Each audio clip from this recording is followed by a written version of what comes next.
हरिओम, राधे राधे।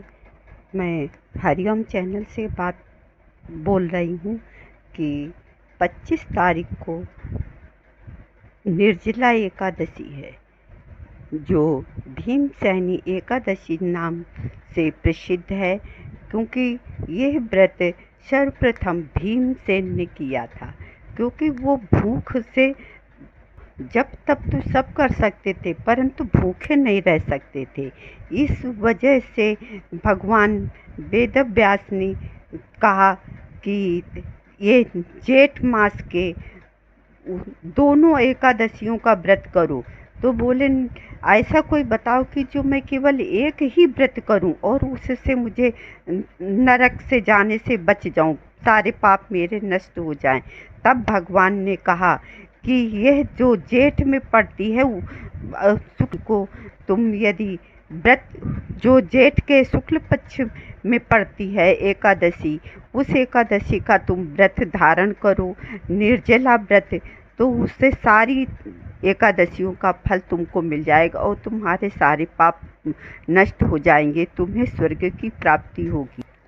इस एकादशी में नारायण भगवान वासुदेव का पूजन करना चाहिए और व्रत वाले दिन सबसे पहले उठकर स्नान आदि नित्य क्रियाकर्म से निवृत्त होकर भगवान का पूजन करना चाहिए और हाथ में जल लेकर के संकल्प करें कि मैं आज निर्जला एकादशी का व्रत करूंगा, मेरे सारे पाप नष्ट हो जाएं और मैं द्वादश को भोजन ग्रहण करूंगा। आपको कोई मंत्र नहीं आता है, बस आप यही श्रद्धा पूर्वक बोलकर आचमन कर लें 3 बार।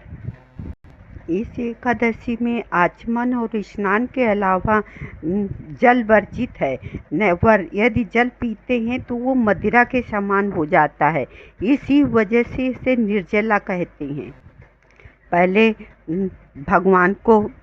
ब्राह्मणों को भोजन कराएं, फिर उसके बाद स्वयं भोजन करें।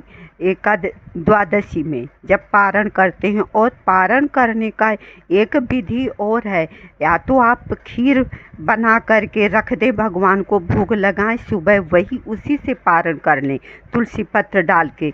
नहीं है तो गंगा जल में तुलसी दल मिलाकर उससे पारण कर लें।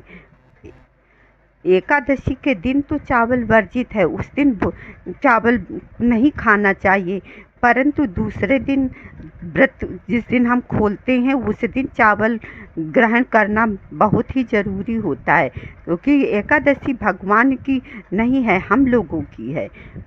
और तीसरी विधि है कि हम चना लेते हैं, 7 चने, 7 चनों के छील करके छिलका उतार के उसमें जब 2 दालें हो जाती हैं तो वो हो जाएंगी 14। तो 7 हम पीछे की तरफ फेंक देते हैं और 7 को जल के साथ ग्रहण कर लेते हैं। इस तरह भी पारण करते हैं। पीछे जो फेंके हुए चने की दाल है, उसका महत्व ये होता है कि जो हमारे पाप हैं वो सब कट जाएंगे। इस एकादशी में पानी भरे हुए या शरबत भरा हुआ जल का पात्र मिट्टी का बर्तन में देना चाहिए दान में। छाता, जूता, चप्पल जो भी आपसे बन सके, इन चीज़ों का दान करना चाहिए। यह एकादशी बहुत ही उत्तम एकादशी है। ये स्वाति नक्षत्र में पड़ रही है। स्वाति नक्षत्र का बहुत अधिक महत्व होता है। यदि स्वाति नक्षत्र की एक बूंद वही केले के पत्ते पे पड़ती है तो कपूर बन जाती है, और यदि वो सीप में जाती है तो मोती बन जाती है। वही यदि नक्षत्र की बूंद पपीहा को के मुख में जाती है तो उसकी प्यास बुझी जाती है। और भी अनेक ही इसके स्वाति नक्षत्र के फायदे हैं।